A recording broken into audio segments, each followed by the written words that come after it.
Eleanor Cheese is the executive director. They have been quite busy, y'all. It was amazing just to even finally get them nailed down to be our partner to come back with us this year. They were here with us last year too for the 60th, but they've been very busy keeping our community safe and our residents safe from ICE detention efforts in our city. So we're just so grateful that they are partnered with us.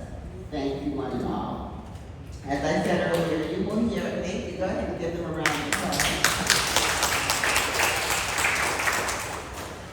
I'd also like to acknowledge other guests in the audience. Did Tracy McNeely make it? There you are. Tracy McNeely.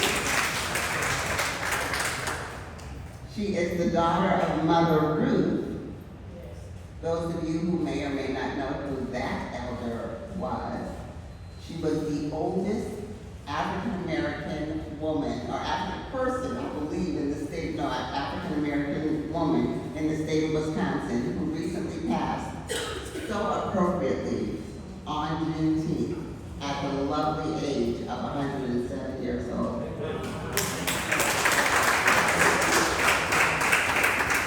You may have seen them on the news many times, Tracy being the #1 caretaker for her mom for the last decade or so, at least. So thank you for being with us tonight, a true justice leader. And also we have Mother Janet Herrera. And she's known as Mother Freedom. So when you heard State Representative Supreme mention Mother Freedom, she was a part of the Father Grobbie marches, with Belle Phillips, all of that. She must have been a kid up at the time. All the marches on Washington, D.C. That's it. Except the first one. Except the first one. Rosa Parks, all of them. So thank you, Mother Herrera, for being here tonight. And then finally, I'd also like to recognize other leagues that we invited to be here with us tonight. We have the co-presidents of the Oswald League, as we affectionately call them, which is the Ozaukee Washington County League, Christy Vaughn and Patty. Are there any other visiting leagues with us tonight?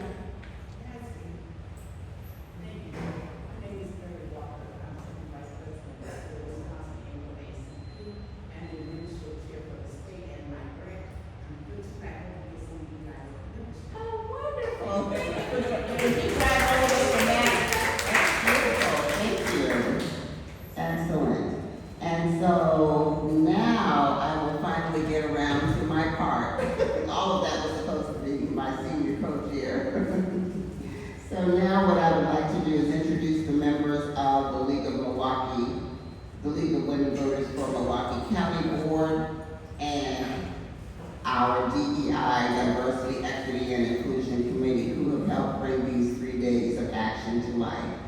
Peg Schrader, President. Woo woo! Linda Larman, Vice President of Operations. Gail, our Vice President of Advocacy, was here earlier, but she had to leave, I think. Yes, royalty has just walked into the building. This is the renowned Reverend Ray, who made this call, the CEO of Soul to the Pole.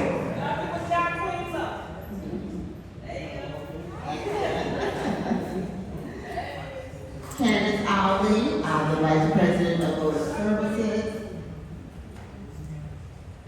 Jen Lemke, our Secretary. David Schrader is Treasurer. Peggy Creer, Communications Director. Lorna Grade, Governance Chair. Shirley Metcalf Elder, our Finance Budget Chair. Liddy Collins, Secret, Co-Chair of Membership. And Pat McFarland, Co-Chair of Membership. Mary Loker, Chair of our Speakers Bureau, and Vote 411. If you ever heard those numbers, Vote 411, you can thank this lady right here for making that happen for us here locally. And Donna Spars is unable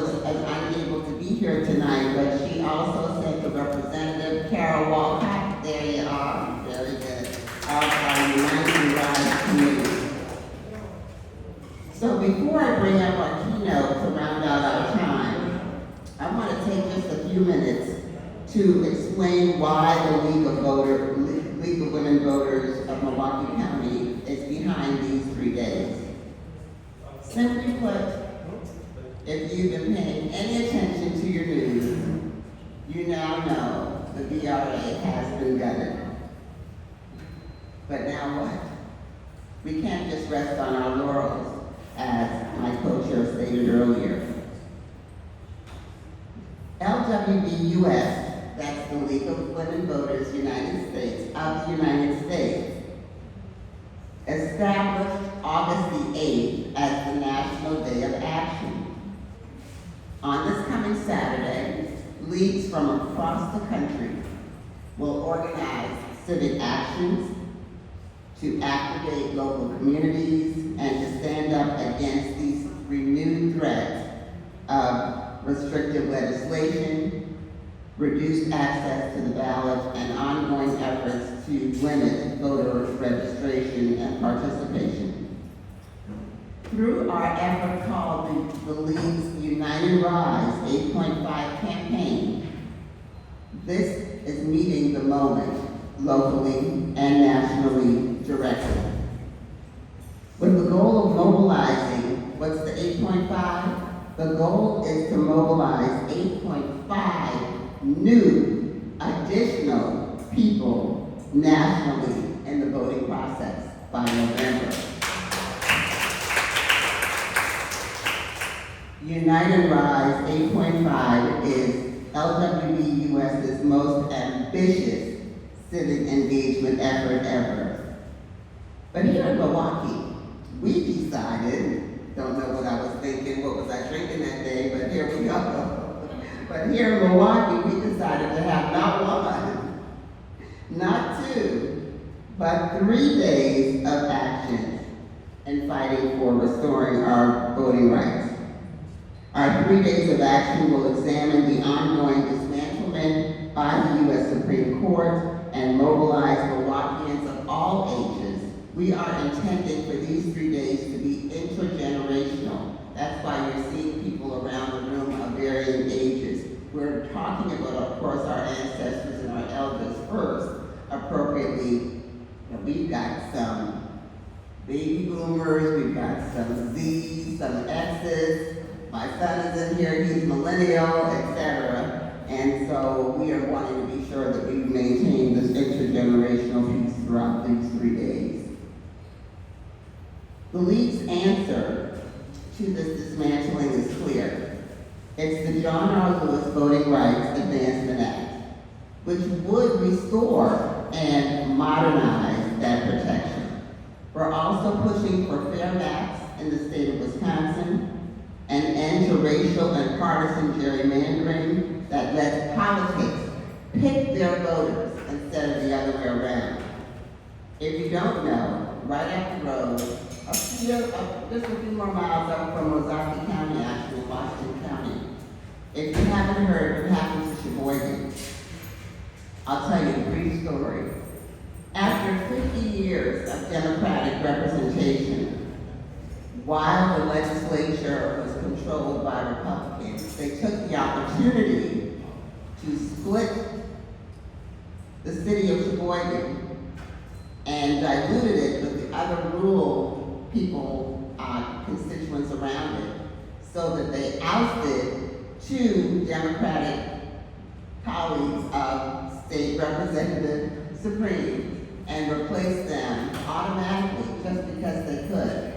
That is called picking your voters versus doing it the right way, which is what the League is supporting in terms of more balance and fair maps. Fortunately, we have fairer maps in the state of Wisconsin, but we are still fighting for truly fair maps. Our mission is clear. 4 words. We empower voters and we defend democracy. Here in Milwaukee County, that's not just talk. That's why you see all of my League sisters from various committees here, membership, Unite and Rise, Speakers Bureau, library services we're going to hear about tomorrow night, and so on.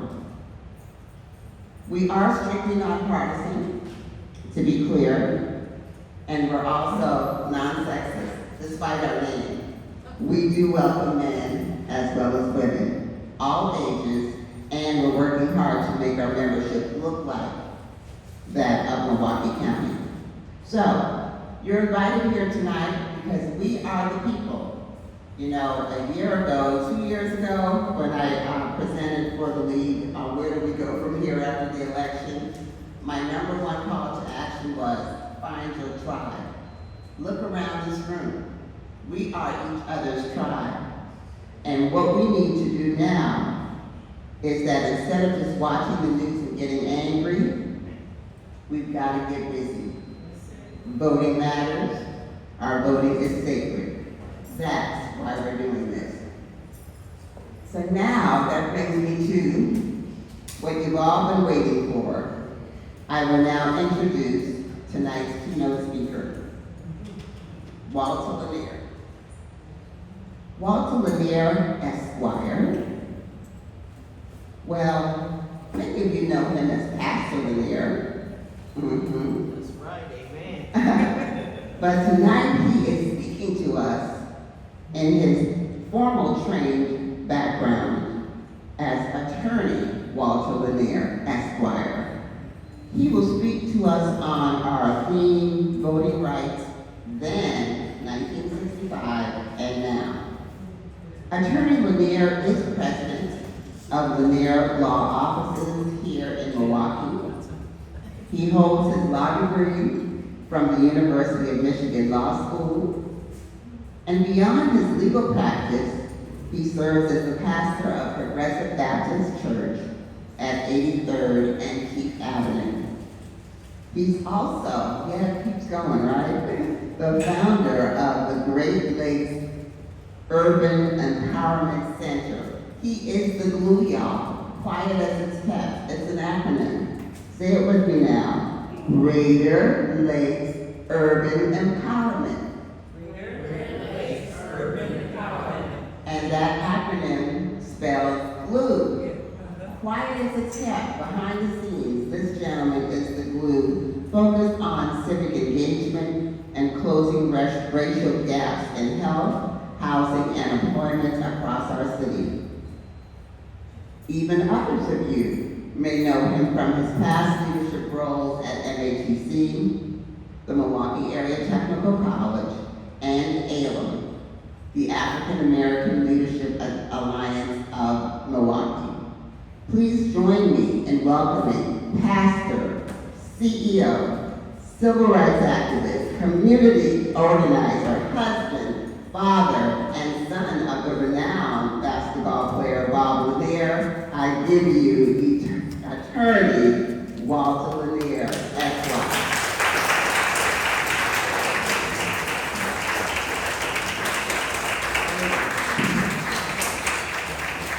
If I ever do a road show, I know who to have to introduce me. Thankful to be here at St. Mark. Thank you for opening the house. As AME Church was established when, Pastor Jordan? 1869. Is that right, 1869? 1760. Yep, I'm looking at it on the wall. Pastor Richard Allen, trailblazer in world history, building. And we have a lot of building in front of us,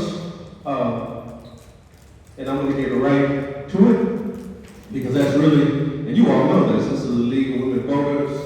This is a room full of doers. So I'm just going to say a little word. You can say amen because you're already an active body. I do want to lift up one other group in addition to all that are mentioned. We also have begun a Fight for Our Lives coalition, co-chaired by myself and Pastor Lewis. The goal of that coalition is to protect lives, to build power, strengthen democracy. Protect lives, build power, strengthen democracy.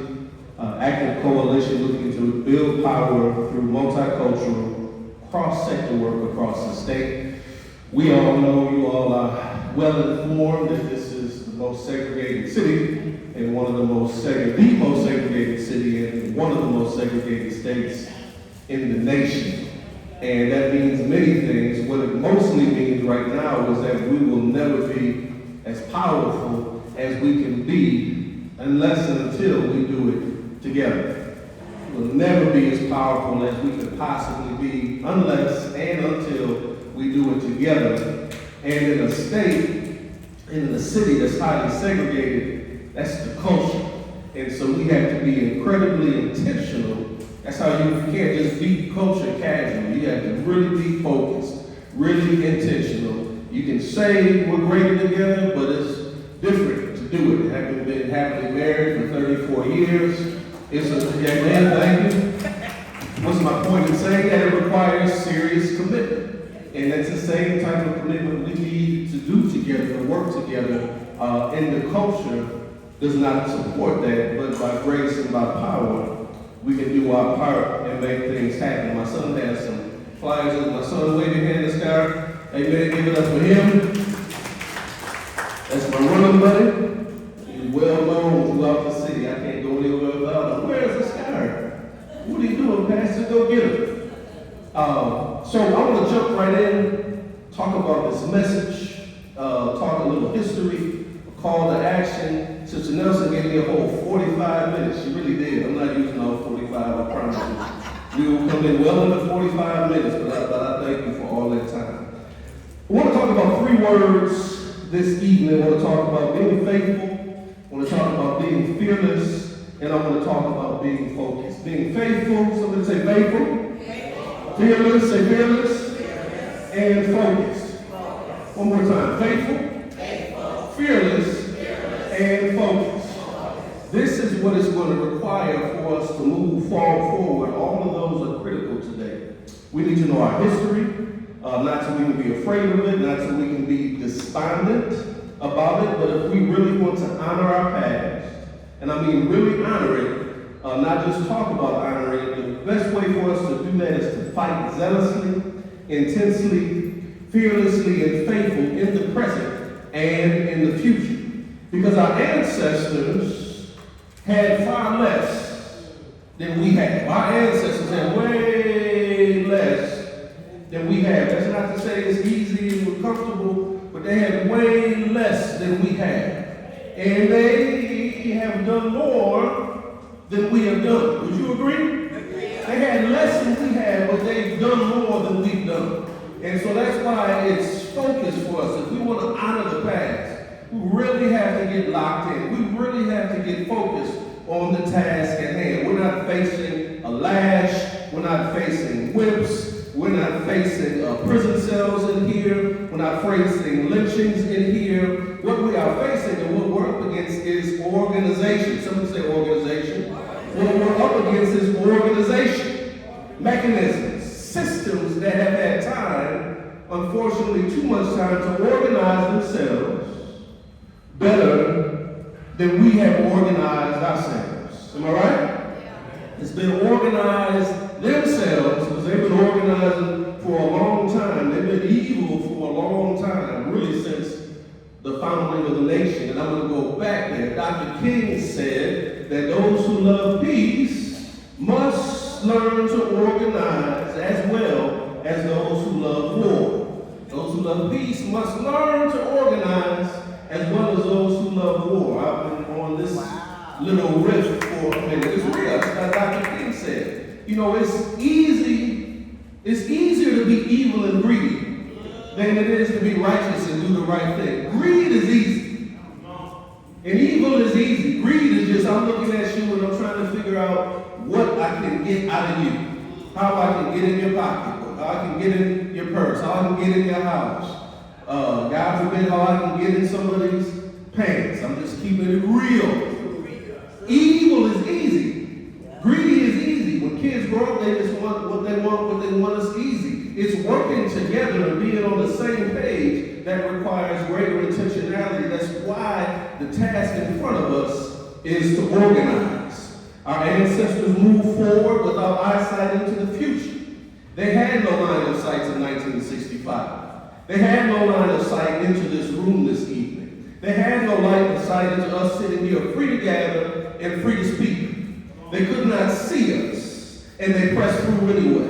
Through whips, through chains, through guns, through lashes, through lynchings, through riot mobs, through death, to push their way into the lineage of what could become an America, to force this country to become what it said it already was. And more so, not just for themselves, but for everybody in the nation, black, white, male, female, Jew, Greek, Gentile, stands on the shoulders of those who press further beyond what they can see to make this country better for everybody. And that's the challenge in front of us right now, because if America is going to be better, it's definitely not by going backwards. It's not back to doing anything again. It's got to go forwards, and it will not be without a fight, because it's never been without a fight. It's never been without a fight. And I do also want to say that there's no better place to organize the critical mass that is necessary than in an institution that's been here since 1760. No better place to organize than the most longest and most enduring institution really in this nation than the black church.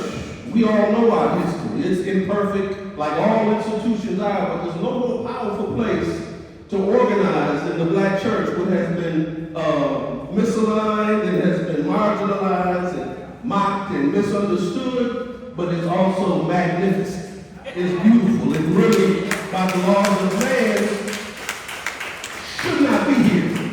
But it has continued to endure over time, and we all know that. That's why we're here. People who pursue justice and love justice know exactly where the power is, know exactly where the power resides, know exactly where the power emanates from, for us to come together as a collective and make something happen. Am I right? Yes. So I want to walk us on a journey. I won't be long. I want you to feel it. I want us to feel it, not just to hear it.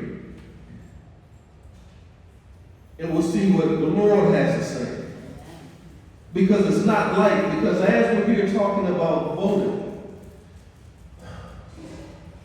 there is a continuous, unbroken line of violence and voting. If we know our history, and I'm going back pre-65. I was born in 67, so I had to read about it. And so I absorbed it, and I know our history, and read the books, and Eyes on the Prize, and all of the other books. But even going further back, and it's so important, we talked about this on the radio the other day, that we don't call evil, right, then it'll keep acquiring territory. Wow. And we don't call a thing, if we sugarcoat it and make it nice, and that's part of the problem we have right now in America, is because we've been gentle about calling evil, and so we just watch it take territory, watch it and make excuses for it, and call it anything else. And so it's so important for us to see that line, that unbroken line of violence and voting, because the powers that be understand, as we do, that the vote is the key. It's the key to open the door to civic power and engagement. And so the Bible says the sons of darkness are more cunning than the sons of light, and it's been cunning for the whole time to hold back the vote. It's just a thing. So, a little bit of history. Going backwards, 1780s. Want us to see this. The black man, free black men voted in New Jersey under laws that in 1780s did not yet even mention race, just property. But it didn't take long for white folks to notice that black men were using that door and that power. So by the time we get to 1807, New Jersey rewrote its constitution and put the word right into it, took the vote back from free men and from free women too. This is the pattern. You already know it, but write it down in your spirit, because we see it over and over and over and over again. Black progress, especially civic progress, whether it's economic or civic power, is always, not sometimes, not most of the time, not every now and then, is always met by that unbroken line of violence. It is always met with violence. I'm going to make my case.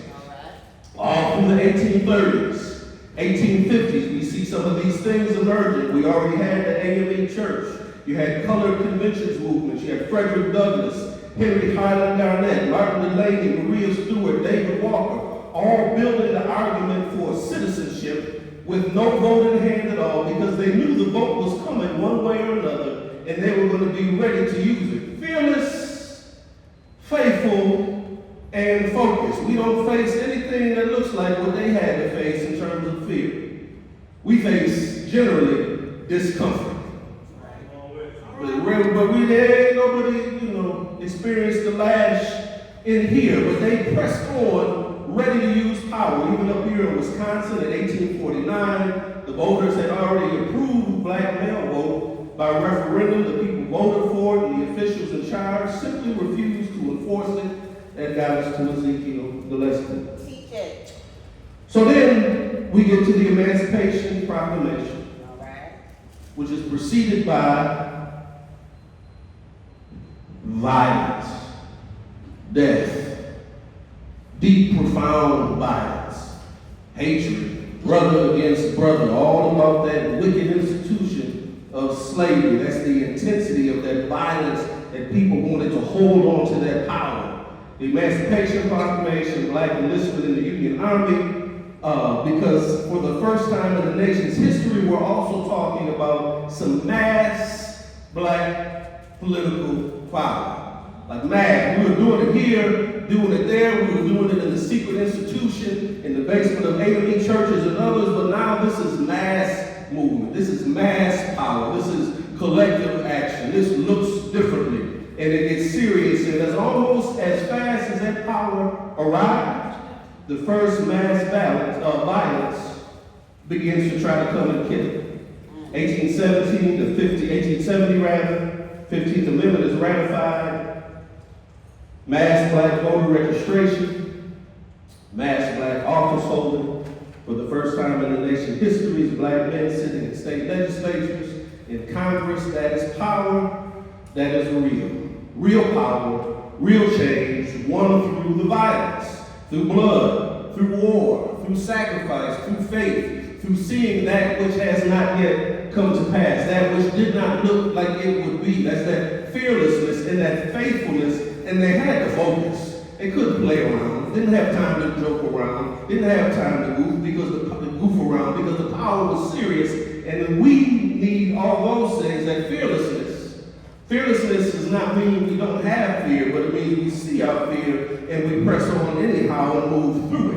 And you do that by faith. And then we got to be focused. We don't have time if you are on any kind of media now. There's so much noise, so much confusion, so much chaos, so many easy distractions. But evil does not get distracted. You know, evil is focused. That's why we got Project 2025. That's why we got Shelby. That's why we got Calais. That's why the UW system is being sued about DEI, because they're lasered in and have always been lasered in, and we took our eye off the ball a little bit or a lot of it. We got to be focused.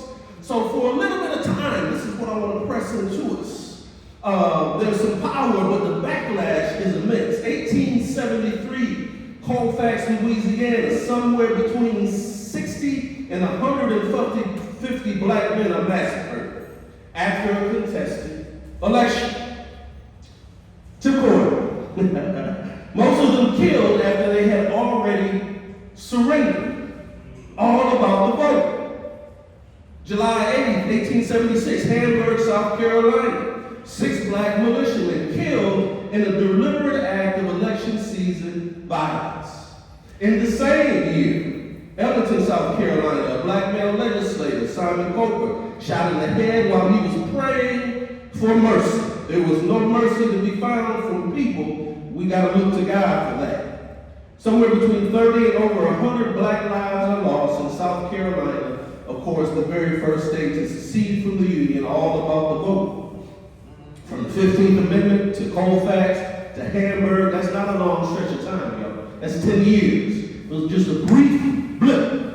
You can barely count it before violence was so rough and ragged and vicious and heinous that it snatched back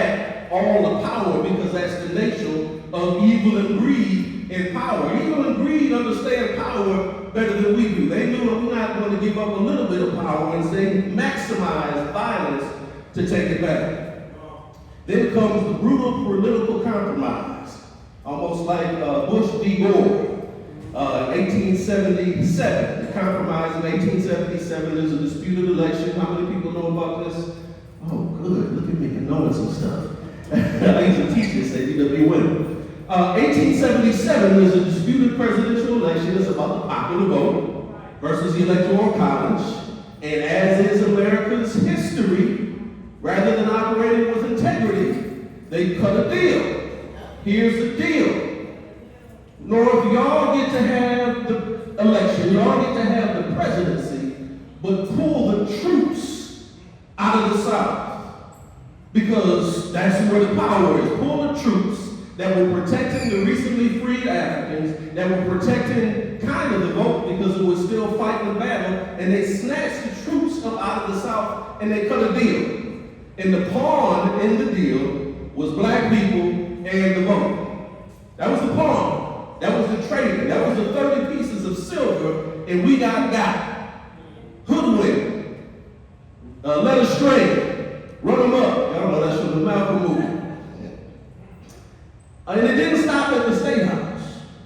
1 year later, because I want us to see the violence. Got to see it. Got to see the evil. Got to understand the nature of who would. This is not just politics. This is not just partisan distinction. This is a long, never unbroken thread about power and the nature of the nation. We all know that. Y'all are all well-learned, seasoned, and mature. We know this is about raw, naked power. We know that that's what's going on right here, right now, and we got to call it that so we can be more serious. 1878, the very next election, red shirts beat voters in broad daylight in Fairfield County, South Carolina. On a distant island, 1,000 Republicans to 50 Democrats, because it was flipped and the polls never opened on that day. They didn't need it again. They'd already won it. But once again, they killed, stole, and destroyed. And again, this is just 10 years after that brief window of time. So it's not long. It's not long. It is not a long history of rights. So when we make our way off, we'll jump to 1965 in a minute. But it's not really there. It's a blip on the screen. We haven't had rights but for a minute. And always,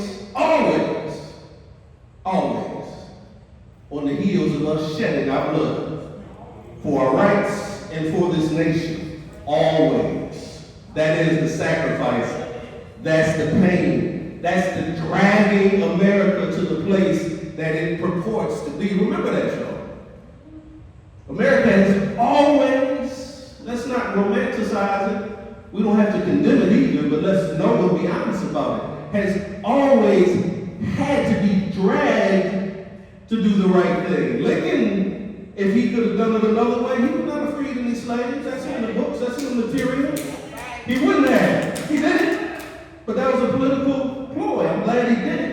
Even when we get to LBJ, I'm jumping ahead a little bit, he had to be forced to do the right thing. I'm glad he did it, but it's always a dragging to a better America. It's always a push, and we got to drag and fight together. So before we get out of that century, now you get the slick. Mississippi writes a new constitution, poll taxes, literary tests, understanding clauses, grandfather clauses, white primaries, good character tests, left to the discretion of white men behind a desk. By 1896, by the time we get to Plessy v. Ferguson, which gives us separate but equal all the way up until 1954, that's the law of the land until we get to Brown v. Board of Education, but we're still separate. Our schools are still segregated. Another conversation for another time. So even victories are not really victories. 1896, registered black voters in the state of Louisiana dropped from 130,000 registered black voters all the way down to 1,300. It was 130,000. So we were acquiring some slimmer, some modicum of power, but the combination of violence, literal and political violence, what happens with words and laws, shrunk the power. They move cunningly, swiftly, with courts and legislation. With the courts and the legislation. That's how we still, it's a cyclical. That's how we end up with Shelby, and Calais. And the violence didn't stop, it just kept erupting. November 1920 in Florida, July Perry lynched on election day for helping his neighbors register to vote. His whole community burned to the ground behind him. July 1946, Butler, Georgia, Maceo Snipes, World War II veteran, shot dead the day after he voted. Shot dead. 1955 was a rough year. Mississippi again, Reverend George Lee, shot for voter registration work. Lamar Smith, shot dead on the courthouse lawn in broad daylight in front of dozens of witnesses in Brookhaven, Mississippi. Gus Court, shot and wounded that same year, driven clean out of the state for the same work. Coming closer to 1965. 1961, Mississippi, Herbert Lee, shot by a sitting state legislature. And 2 years later, the one witness who was pressured to lie about it admitted he lied on the threat, and they killed him too. They're focused on the vote, is my point, onto death. They're focused on, they understand, greed understands power. And they want to hold that power by any means necessary. It precedes Malcolm saying that they've been doing it. Malcolm said, one of my favorite leaders, but they've been holding it by any means necessary. Getting closer, y'all. July 12, 1963. Medgar Evers is shot in his own driveway. June 1964, Mississippi burning. Cheney, who I'm in the wheelhouse now. Janie Goodman Schwerner, who remembers that? Come on, Cheney Goodman Schwerner. Yeah. That's some of us who were in the mix right there. February 18th, 1965, Jimmy Lee Jackson, shot by a state trooper shielding his own mother, dies 8 days later. March 7th, 1965, Bloody Sunday. Selma, March was beaten, bruised, battered, heads cracked, skulls broken. March 1965, Reverend James Reed beaten to death by Ola Iuza, shot to death by a Klansman on an Alabama road. This is the cause. This is the price. This is the pain. This is the faith. This is the fearlessness that got us to the destination. We didn't start there, we arrived there. August 6, 1965. The Voting Rights Act. Is that today, August 6th? August 6th, 61 years. 1 year today. Signed into law. Let's give God some praise. Don't be shy about it.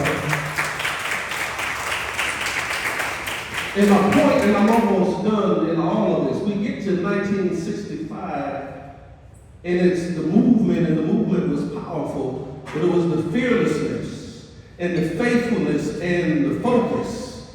A lot of pain, a lot of suffering, centuries of suffering, but also centuries of refusing to quit, centuries of refusing to stop, centuries of looking and saying, maybe not mine, maybe not me, but maybe my children, maybe my grandchildren, maybe my great-greats will get a chance to see that which I never saw but never even fathomed in my mind. Who could imagine way back when somewhere somebody was praying there would be a Barack Obama? Not in my lifetime. How many people said not in my lifetime? Don't play on. Not in my lifetime. Not in my lifetime. Will I ever see a black president? So God is able. And that's the point of the faith. God is able to do beyond what we can see and think. And that's why we got to keep focused and faithful and continue to do what God has called us to do. Every step along the way, every attempt to advance human dignity and voting rights and power in this country has not just been met with bad words, it has been met with violent acts. We should call it not the Voting Rights Act, maybe we should call it the Violence Reduction Act. Because it has always been about the violence. And don't let people sugarcoat it. We got to make it plain. And even when the violence subsided, the policy never did. Voting Rights Act extended 1970, 1975, 1982. It gets amended because pressure and power and evil is always trying to move backwards. But the people who have been fighting violently against our vote the entire time, they didn't go home. They didn't go away. They didn't leave the country. They didn't say, oh, shucks. You know what? Y'all all right. We got it all wrong. Y'all should be fully integrated Americans. You should have all rights. You should have voting rights. You have economic rights. Right there, they just have always been there. I digest that. That embedded cancer, if I may.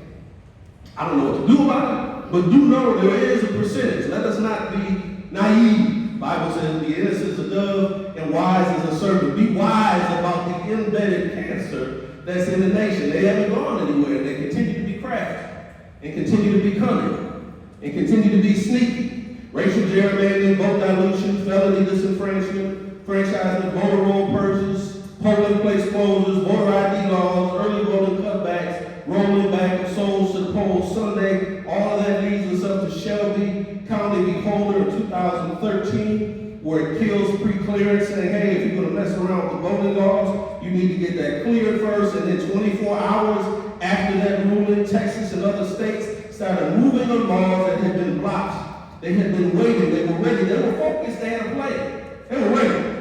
They were ready, like with the quickness, as we used to say way back in the day. Quick! They were ready. They were focused. They had a plan. They had a strategy. They had mapped it out. They had gained it out. They had thought about it. They were ready. 24 hours. And the same thing, y'all, with Calais, April 29th, 2026. As soon as they made that decision, we all know down south, they started making moves. Started cutting people out. Started changing the map. Started extracting power. I want us to see why we have to be fearless and faithful and focused. Focus, focus. Focus, focus, focus. Not playing fair. I'm not saying we're going to cheat, but I'm saying we got to know who we're up against. They were ready. As soon as the door was open a little bit, they kicked it in and said, we're going to take as much power as we can, and we're too smart, too vibrant, too intelligent, too faith-filled, too committed to not have the same intensity of focus to do what God has called us. Because you're here. This is a League of Women Voters. This is NAACP. It's souls to the polls. It's power to the polls. It's fight for our lives. It's building unity. It's some other people out of. We're here for a purpose. We're here just hanging out. But we have to press further and harder. We have to press on. If we want to honor the past, then we have to see it clearly. This vote we hold in our hands tonight was seeded by blood, seeded by our mothers and foremothers, seeded by our sisters, seeded by our brothers, our fathers, our uncles, our forefathers, our foremothers, who by every earthly measure had no way out, no business even to think that we would be here where we are. We're going all the way back to the 1700s. But by faith stood up anyway, united anyway, rose up anyway, got down to business anyway to do what was necessary so that we would have this right this evening in this room. And the good news buried inside of all this hard history is it's tough today, but it's not as tough as it was. Nobody in this room is being lynched, although we got to keep a track of what's going on because it looks like that's coming back around the country. I'm thinking about the brother Nelson. I'm thinking about people being hung. So it's not like it won't come back if we don't do something about it. There was no multicultural coalition standing with our ancestors the way we can stand now today. We have degrees that were once denied. We have resources they never touched. We have technology they could not have imagined. We have each other in numbers, in daylight, with the law. However, we can still partner on our side. So if the goal is to honor the past and protect the future, and hear me, we have to go further than they did. We have no excuse. We have no reason, none, to be smaller than they were. We have no reason to be smaller than any of our ancestors. That would just be disrespect. We got to be bigger and bolder and more pronounced in what we do next. They organized violently for 200 years. We have to organize faithfully right now for as long as it takes for this generation and for the next. So here as a child, I'm going to take my seat and give myself a napkin because I'm sweating good up in the place. Be faithful. Not faithful like a feeling, but faithful like a discipline.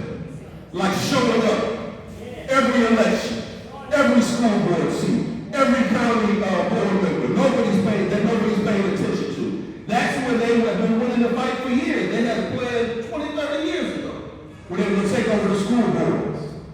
We got to be as faithful. Be fearless. Because they surely are counting on our fear. I know we got to feel this body in here. I just can look in your eyes and see that. And when we stand up in our bowl, we empower others to come in behind us. By your faithfulness and by your fearlessness, others will join in. They're counting on us to be depressed and despondent and down. Don't give in to them. Last letter, be focused.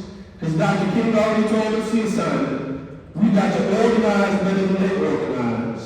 That means structure. That means a plan that outlasts one election cycle. Remember what I asked at the start of the message. We've got to grow the collective. You said put your hands on something, put your name on something. Our ancestors had less, but they did more. We have more, so let us do more. Faithful, fearless, and focused. Let the church say amen.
No, I'm going to give you the mic.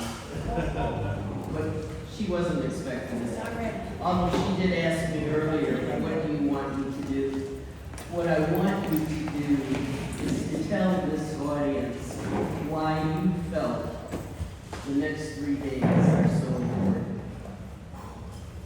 Thank you. Thank you all for coming tonight. It's just a tragedy what's happened to the protections that we have with regard to voting. It's a tragedy that about 1/4 of the people that are eligible to vote in Wisconsin don't vote. It's a tragedy that we are pushed out of our comfort zone and start to question our elections because of misinformation. You know, everybody knows that our elections are perfectly safe, but we start questioning it. And will the post office get our ballot in time? And so these are things that worry us. These are things that make it difficult for people to really trust in our system, along with all the barriers that are thrown up. This week we learned the League of Women Voters sued USCIS for preventing us from giving information to newly naturalized citizens. We were distributing information, and that practice was suspended by legal action of the current administration. We got an injunction against the administration, so now we're able to go back and do voter registration to help people register to vote. But it shouldn't have to be that way, where we're fighting for every inch of what should be our right as citizens. So, this is really important that we're together. It's important that we feel the community, the support from each other, and we just need to keep fighting. Focused, fearless, and faithful. We need that. Thank you so much for your good work.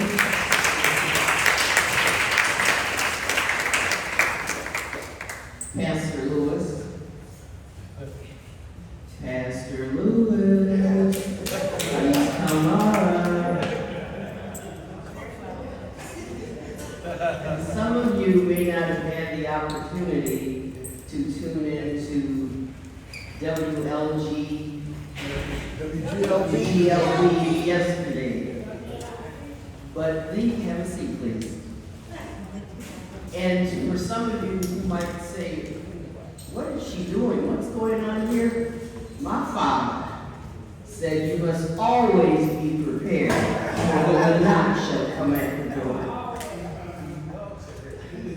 I'm making reference to the radio show yesterday. These two gentlemen were on, along with co-chair Karen Nelson. And Ty, where are you? In the back, her radio. There's Ty. Thank you, Ty.